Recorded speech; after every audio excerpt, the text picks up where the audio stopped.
Shalom. Shalom. Shalom Aleichem. So, the Catholic Bible readings of today, the first reading is taken from Acts chapter 11, verses 19 to 26. Now those who had been scattered by the persecution that arose because of Stephen went as far as Phoenicia, Cyprus, and Antioch, preaching the word to no one but Jews. There were some Cypriots and Cyrenians among them, however, who came to Antioch and began to speak to the Greeks as well, proclaiming the Lord Jesus. The hand of the Lord was with them, and a great number who believed turned to the Lord. The news about them reached the ears of the church in Jerusalem, and they sent Barnabas to go to Antioch. Where he arrived and saw the grace of God, he rejoiced and encouraged them all to remain faithful to the Lord in firmness of heart. For he was a good man, filled with the Holy Spirit and faith, and a large number of people was added to the Lord. Then he went to Tarsus to look for Saul, and when he had found him, he brought him to Antioch. For a whole year they met with the church and taught a large number of people, and it was in Antioch that the disciples were first called Christians. The Gospel, the Word of the Lord. Thanks be to God. The Psalm, our responsorial Psalm or our Psalms, is from Psalm 87.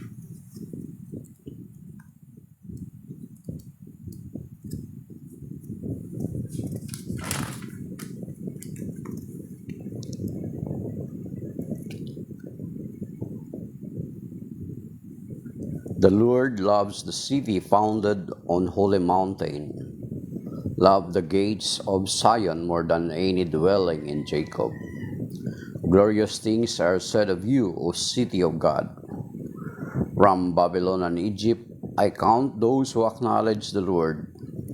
Philistia, Ethiopia, Tyre, of them it can be said, this one was born there, but of Zion it must be said, they all were born here. The Most High confirms this. The Lord notes in the register of the people, this one was born here. So all sing in their festive dance, within you is my true home. It's responsible song.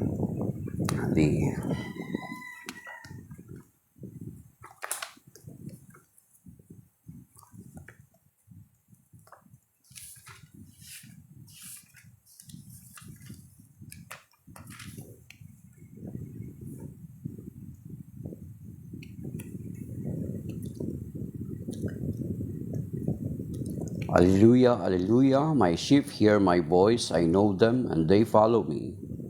Alleluia, alleluia. The Gospel of the Lord according to St. John, chapter 11, verses 22 to 30. Glory to you, Lord. The feast of dedication was then taking place in Jerusalem. It was winter, and Jesus walked about in the temple area on the portico of Solomon. So the Jews gathered around him and said to him, how long are you going to keep us in suspense? If you are the Messiah, tell us plainly. Jesus answered them, I told you, and you do not believe. The works I do in my Father's name testify to me. But you do not believe because you are not among my sheep. My sheep hear my voice, I know them, and they follow me. I give them eternal life, and they shall never perish. No one can take them out of my hand. My Father who has given them to me is greater than all, and no one can take them out of the Father's hand. The Father and I are one.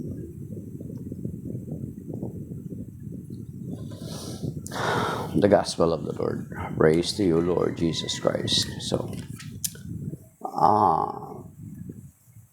from Sunday until today is ang Gospel ay kinuha dito sa John chapter 10. So, last Sunday, yun nga, Good Shepherd Sunday. Then, yung Gospel kahapon. Then, today is a continuation na discussion ng Panginoong Jesucristo na binabanggit niya sa yung He is the Good Shepherd, and then ang tayo na mga mananampalataya ay kanyang kawan or kanyang mga tupa. And then ang Feast of Dedication na tinutukoy is yung kung babasahin natin dun sa aklat ng Makabeo. Ang aklat ng Makabeo ay hindi po yan matatagpuan sa aklat ng mga Protestante, sapagkat ang Biblia ng mga Protestante ay 66 lamang at sa atin ay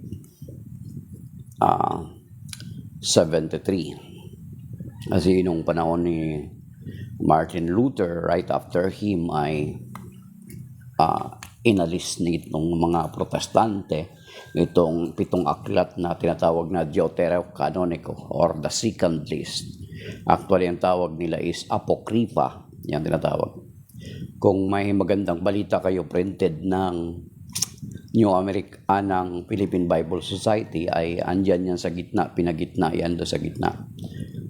Deuterocanon, or ang ibig sabihin, Deutero is ikalawang listahan, the second list. Pero sa mga Protestante, ang tawag nila dyan, Apocrypha, na ibig sabihin ay are not inspired. But, ang simbahan ay noong 1546, ito sa mga issue na kung saan ay tinalakay ng Council of Trent na pinagtibay na itong mga aklat na ito na under question or question ni Martin Luther, ay pinagtibay ng simbahan ng Council of Trent na ito ay inspired. So, ito yung Feast of Dedication ay makikita yan sa aklat ng Makabeo, kasi nung panahon na yon, yung templo ng Jerusalem, alam naman natin yung kasaysayan ng templo ng Jerusalem ay ilang beses yan na desecrate. So, noong panahon ni Maccabeus, dinisecrete dito sa footnote ng New American Bible, sabi dito na Feast of Dedication, an 8-day festival. So, 8 araw na festival ito of lights. Yung Hebrew Hanukkah. Kaya nga, di ba, yung meron silang candelabrum na ginagamit, di ba? Meron yung Hanukkah na tawag. Held in December, 3 months after the Feast of Tabernacles, yan, to celebrate the Maccabees' rededication of the altar and reconsecration of the temple. Up in 164 BC after the desecration by Antiochus IV. Yan. So, kaya nga karoon na dedication, pumunta ang Panginoong Jesucristo. Okay. Then, kinu-question sa ng mga Hudyo, sapagkat ang mga Hudyo ay naghihintay ng isang Mesiyas. Pero sa panahon na kung saan sila ay nasa ilalim ng imperyo ng Roma, ang expectations nila of the Messiah or the Christ or Christos, the Anointed One, is to be like King David, kasi ang hula na Mesiyas ay magmumula sa angkan ni Haring David. So that is why ang expectations nila sa Mesiyas ay isang mandrigma, isang warrior, isang conqueror katulad ni King David. So iba yung kanilang expectation. So nung nagpapakilala ang Panginoon Jesucristo, kita naman natin na kung babasahin natin ng aklat ni Juan, is doon, lalo na doon sa John chapter 8, ay doon muntik na siyang batuhin ng mga Hudyo, sapagkat sinasabi niya, tao ka lang, ipinapantay mo ang sarili mo sa Diyos. So, talagang kasi noon, kiniklaim talaga ng Panginoong Jesucristo, nakapantay siya ng Ama. So, kung basahin nyo yung John chapter 8. Pag binasa nyo yung John chapter 8, huwag lang kayo magbasa doon sa John chapter 8 verse 40. Kasi paborito ng nung hindi kumikilala sa Panginoong Kristo na ang Panginoong Kristo ay Diyos. So, ang verse 40 lang ang kanilang babasahin. Pero the entire chapter ng John chapter 8, makikita natin doon na pinapakilala ng Panginoong Kristo ang kanyang sarili, nakamantay sa Ama. Nagmula siya sa Ama. Hindi siya tagalupa. Siya'y nagmula sa Ama. So, babatuhin siya para patay, para hanggang mamatay kasi blasphemy. Isa yan sa mga kasalanan na dapat kang mamatay sa pamagitan ng pagbato. So, kasi ipinapantay niya ang kanyang sarili sa Ama. Kasi galing naman talaga siya sa Ama, galing siya sa langit, hindi siya tagalupa. Kaya nga, dito lalong naging malinaw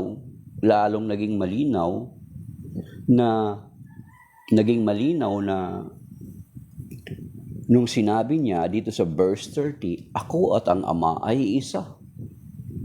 Kasi kung titingnan mo doon sa John chapter 8 verse 58, makikita natin doon na yung title na ipinahayag ng Diyos kay Moses doon sa bundok ng Sinai, sa Exodus chapter 3 verse 14 to 15, makikita natin na pagdating doon sa John chapter 8 verse 58 ay inangkin ng Panginoon yung titulo na yun. Kaya anong narinig ng mga Hudyo, muli na naman siyang babatuhin.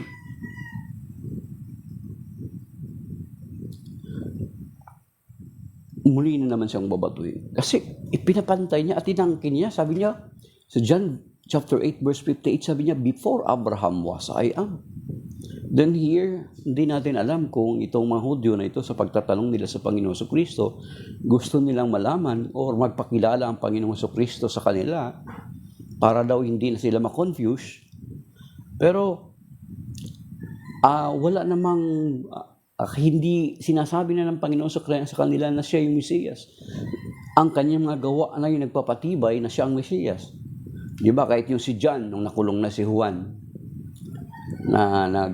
nakulong na si Juan, nagpatanong pa rin siya sa mga alagad. Si Juan, nagpatanong pa rin siya sa mga alagad, ikaw ba ang Mesiyas o maghihintay pa kami ng iba? So, ang sabi ni St. John, sabi niya, ang mga bulag ng kalalakad, ang mga pilay, ang mga pilay na kalalakad, mga bulag ay nakakita, nabubuhay yung mga patay. Yun yung sagot niya, hindi indirect yung kanyang sagot. Nang ibig sabihin, sapagkat sa pagdating ng Mesiyas, ganun yung magiging mga palatandaan. Then here, tinatanong siya kung siya ba talaga, if you are the Messiah, sa John 10 verse 25, sabi niya, Jesus, how long are you going to keep us in suspense? If you are the Messiah, tell us plainly. So, hindi nila matanggap. Kuminsan, di ba, may mga ganun eh. Kasi sila mga matatalino, mga maharlika, mga mayayaman. Tapos alam nila na ang Panginoong Kristo ay pinili niya na ipanganak sa isang mahirap na pamilya. Nung nagkatawang tao siya, pinili niya na mamuhay sa isang pamilya simple. Hindi siya pinanganak sa isang, kasi since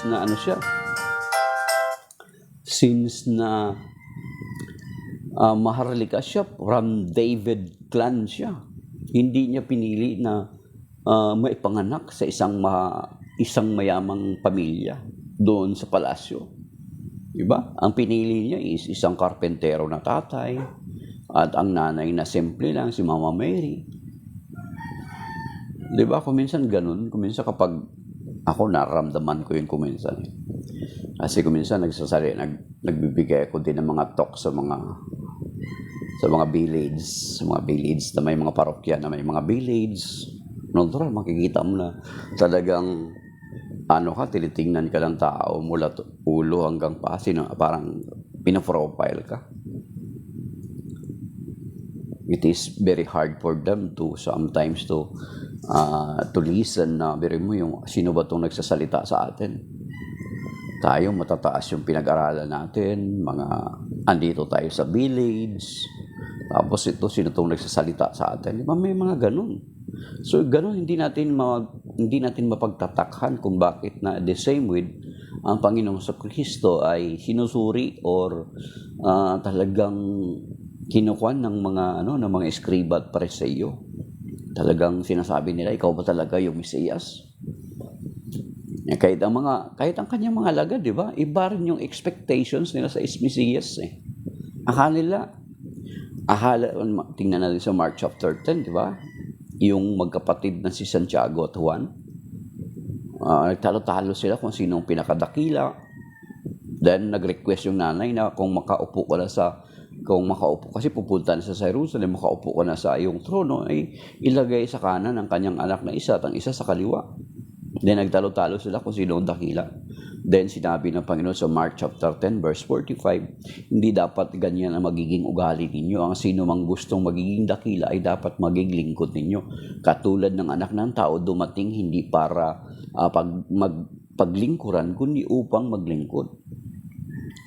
So, kaya it is very hard for them to accept ng sino Mesiyas to, who you? Di ba? May mga ganon. Who you? Kasi siguro kung sa maharalikan, kung sa palasyo, siguro pinanganak ang Panginoon sa Kristo. Pero hindi siya Hindi siya ganun kasi nagpakababa nga siya, kaya ganun. Sa Philippians chapter 2 verse 5 to 8 na ang Panginoon sa Kristo ay nagpakababa, parang namuhay sa na katulad ng isang alipin. Makikita natin doon, di ba? Sa Philippians chapter 2 verse 5 to 8, sabi niya, magpakababa kayo katulad ni Kristo na kahit siya ay Diyos, ay hindi nagpilit na manatiling kapantay ng Diyos, bagkus sinubad niya ang kanyang katangian ng pagka-Diyos at namuhay na katulad ng isang alipin. So, hirap nila i-gets yun. Kaya nagtatanong sila dito sa verse 25. Sa verse 24, so the Jews gathered around him and said to him, how long are you going to keep us in suspense? If you are the Messiah, tell us plainly. Isabihin mo sa amin ng malinaw. Sabi na pa yun, Jesus answered them, verse 25, I told you and you do not believe. The works I do in my Father's name testify of me, but you do not believe because you are not among my sheep. Kaya yung mga tao na hindi matanggap-tanggap ang Panginoong Kristo, katulad dito mga Hudyo na ito na hindi matanggap-tanggap ang Panginoong Kristo na siya ang Mesiyas, at ang Mesiyas na ito ay Diyos, ay sabi ng Panginoong Kristo, ito yung sinasabi niya sa inyo. Sabi niya, but you do not believe because you are not among my sheep. Yeah. Hindi ka kabilang sa kanyang kawan. That is why, kaya hindi mo siya matanggap-tanggap na siya ang Mesiyas. At ang Mesiyas na ito ay, it is not just merely a human being. Nagkatawang tao siya. Very clear and obvious naman yun. Sa John chapter 1, verse 1 to 3, then verse 14, makikita natin doon, ang sinasabi dito sa, sabi dito, sa prologue ni St. John, prologue. Kaya nga, ang pagbabasa, pag binasa mo lang doon sa John chapter 8 verse 40, then hindi mo kinoconsider itong introduction ni St. John, ay mali yung pag-unawa mo at pagbabasa mo ng Biblia, ang aklat ni San Juan. Dito sa prologue ni St. John, sabi dito, in the beginning was the Word, and the Word was with God, and the Word was God. He was in the beginning with God. Ito, pinapakilala siya ni St. John. All things came to be through Him, and without Him, nothing came to be. At kung hindi sa pamagitan niya, ay walang nalikha. Then, what came to be through Him was life, and this life was the light of the human race. The light shines in darkness, and the darkness has not overcome it. Then sa verse 14, and the Word was made flesh, and the Word became flesh and made His dwelling among us, and we saw His glory, the glory of the Father's only Son, full of grace and truth. So,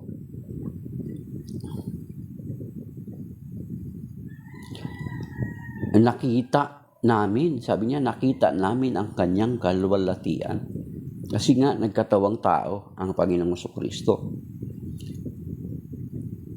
So, ang Mesiyas pala na ito ay Diyos na nagkatawang tao. Ngayon, kung hindi mo siya pinaniwalaan na siya ang Mesiyas at tagapagligtas, at ang tagapagligtas na ito is not a human, is not just a human, nagkatawang tao siya, pero he's not purely, hindi siya yung katulad natin na talagang human lang, wala siyang other nature.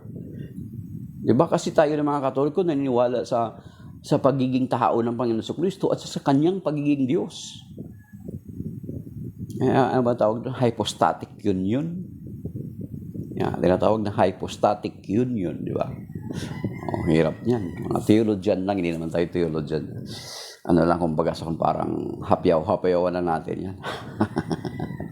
Let the theologian explains that deeper. So, plainly, sabi niya, tell us plainly kung ikaw talaga ang Mesiyas. Sabi niya, my works testify. At actually, pinakilala, maging mismo, di ba, sa baptism ba lang, napakilala na ang Panginoon sa Kristo, pinakilala sa ng Ama, di ba, sa Matthew chapter 3. And then doon sa Matthew chapter 17, doon sa Transfiguration, muli nagsalita ang Ama, ito ang minamahal kong anak, na lubos kong kinalulugdan, pakinggan ninyo sila. Di ba? Inulit-uli. Then here, tinatanong nila ang Panginoon sa Kristo, sabi niya, tell us plainly. Sabi dito, but you do not believe, ulit, bigat to because you are not among my sheep. So kung hindi mo tinatanggap ang Panginoon Kristo na Diyos nagkatawang tao, it is no wonder na bakit ganun. Kasi hindi, no wonder na hindi mo siya tinatanggap na bilang Diyos kasi hindi ka kabilang sa kanyang kawan. You see? Hindi ka kabilang sa kawan niya. And then, my sheep hear my voice, I know them and they follow me. I give them eternal life and they shall never perish. No one can take them out of my hand. So kung nagpapabilang ka sa kawan ng Panginoon, sa tupa ng Panginoon, ay wala raw makakaagaw sa iyo. Pero kung ayaw mo maging kabilang, katulad nitong mga ayaw sumasampalataya sa Kanya, i-choice mo yun. Okay. Si Roma 12, 17, 18, 19. Okay, so ibang topic yan. Alam ko na yan. Okay. Gusto mo bukas, pag-usapan natin yan. Jeremiah 17:5. Alam ko naman ang pinupunto mo eh. Babalik tayo doon sa Exodus chapter 20 verses 3 to 5. So kung gusto mong pag-usapan natin bukas, sabihin mo. Pag-usapan natin. So, my Father who has given them to me is greater than all, and no one can take them out of the Father's hand. So, bere mo yun? Kapag nasa kamay ka ng Panginoon Kristo, ay walang makakaagaw sa Kanya. At kung nasa kamay ka ng Ama, wala ring makakaagaw sa Kanya, di ba?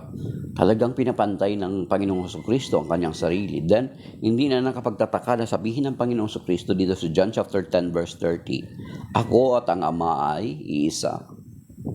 Although of course, sinasabi ito ng mga ayaw sumampalataya sa Panginoong Kristo na Diyos. Okay?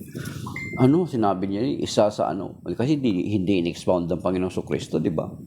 Pero makikita naman natin na doon sa John chapter 1 pa lang hanggang sa chapter 8, kung mabasahin natin, makikita natin na talagang they are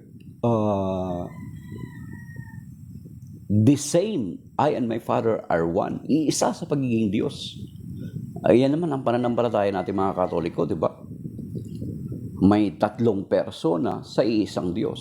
Kasi una, makikita natin doon sa creation pa lang, then isinugo ang bugtong na anak, then Pagkatapos ito, darating itong mga huling mga ilang sa sunod na mga araw, marinig na naman natin doon sa John chapter 15 hanggang chapter 16 ay ang Espiritu Santo na naman. Sabi niya, isusugo ko sa inyo ang Espiritu Santo.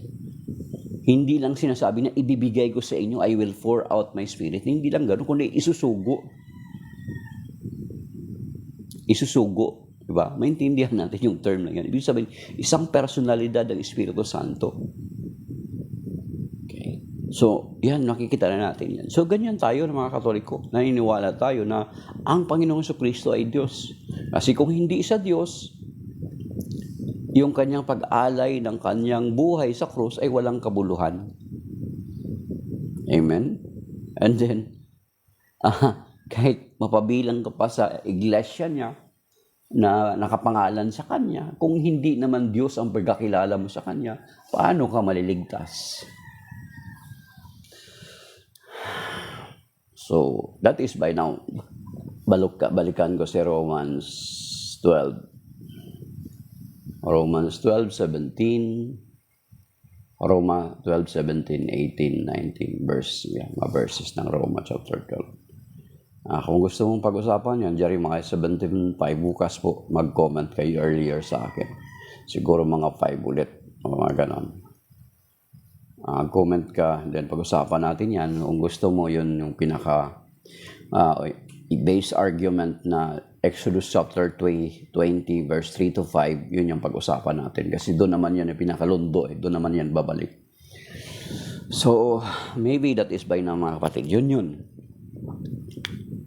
Kung kabilang tayo sa kawan ng Panginoon, nasa kamay niya tayo, ay walang makakaagaw sa atin.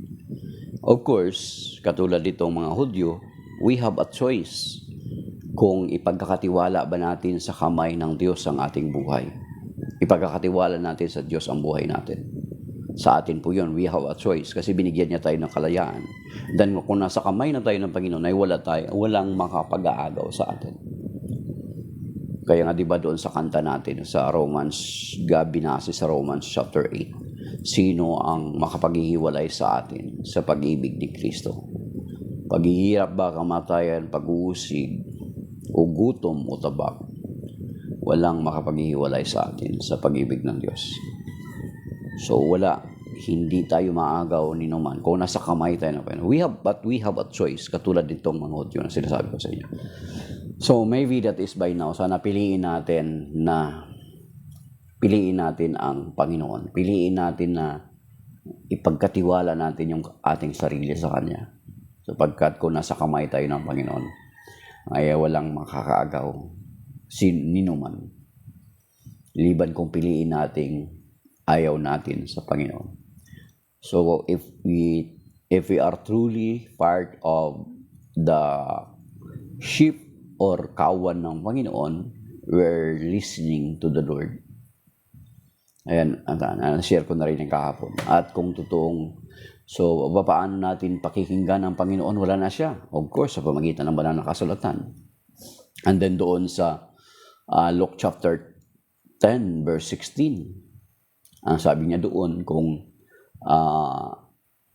ang nakikinig sa inyo, sabi doon sa Luke chapter 10 verse 16, ang nakikinig sa inyo, he's referring to his disciples, he's talking to his disciples, sabi niya, ay nakikinig sa akin. Yan. Ang nakikinig sa akin ay nakikinig sa nagsugo sa akin. Pero the follow-up question is, paano yun? Wala na yung mga lagad na pakikinggan natin. Of course, alam naman natin na may continuity yung simbahan ng Panginoon Jesucristo. So yung mga kasunod or mga successor na mga alagad, yun yung dapat nating pakinggan. Gets nyo? Yung mga successor ng mga alagad, yun yung dapat nating pakinggan. Kaya kung titingnan natin sa kasaysayan, mula unang siglo hanggang sa kasalukuyan, ang church na yun ay nanatili at yun ay ang simbahang Katoliko, nothing else. Hindi po yun yung Presbyterian, hindi po yun Mormons, hindi po yun yung Baptist, hindi po yun yung Seventh-day Adventist, hindi po yung Jehovah's Witness, hindi po yun yung Inc. 1914, hindi po yun yung dating daan. But the Catholic Church, kasi tayo lang makapag-claim ng may continuity from Pope Francis down to Saint Peter, ay merong connection tayo na hindi naputol. So therefore, yung verse na yun sa Luke chapter 10 verse 16, ay ang simbahang Katoliko lang ang maka-boldly claim na ang simbahan yun, na siya dapat nating pakinggan. Kasi kung pinapakinggan natin ang simbahan, is we are listening to the Lord. And then if we are listening to the Lord, then we are listening also to the Father. At dito sinasabi niya, ang aking mga tupa ay nakabilang sa aking kawan ay nakikinig sa aking tinig. So yan yung mga kapatid. Patuloy nating mapapakinggan ang tinig ng Panginoon sa pamagitan ng kanyang simbahan at sa banal na kasulatan. So, Shalom, that is by now, my dear brothers and sisters. May God bless us all and protect us, especially sa heat stroke. Iligtas tayo ng Panginoon sa heat stroke, sa mga malulubang mga karamdaman, sa mga mabigat mga pagsubok, at maging sa kidney failure, cancer, o ang mga malulubang karamdaman. Iligtas tayo sa mga anumang sakuna o mga disgrasya.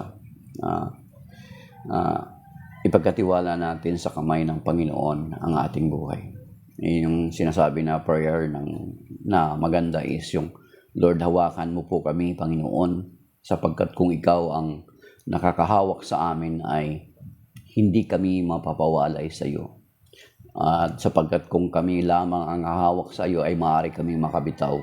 Pero kung ikaw ang humahawak sa amin, Panginoon, ay hindi kami mawawaglit sa iyong paningin. Hindi kami maalis sa iyong mga kamay. Kaya ikaw po nawa ang humawak sa amin. Amen. So, shalom. May God bless us all, mga kapatid. Thank you sa mga nag-like at mga nanood.